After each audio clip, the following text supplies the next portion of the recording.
विधान भवनातल्या प्रवेशद्वाराला आग, धुराचे प्रचंड लोट, शॉर्ट सर्किटमुळे आग लागल्याची माहिती। सुदैवाने मोठी दुर्घटना टळली।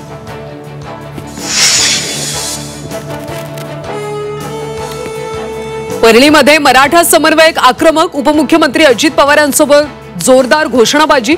शिवराज दिवटे मारहाण प्रकरणावरून घोषणा, अजित पवारांकडून कारवाईचं आश्वासन।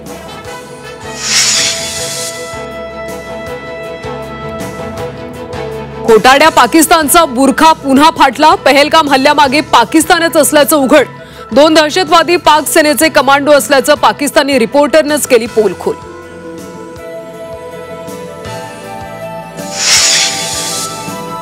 ऑपरेशन सिंदूरमध्ये आपण किती विमाने गमावली? राहुल गांधींचा परराष्ट्र मंत्री एस जयशंकर यांना सवाल। देशाला सत्य कळलंच पाहिजे, राहुल गांधींचं वक्तव्य।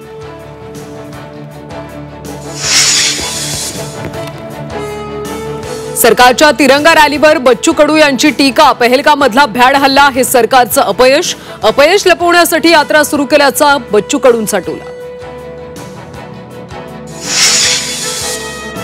सांगलीसह लातूरमध्ये कृषी सहाय्यक कर्मचाऱ्यांचं काम बंद आंदोलन।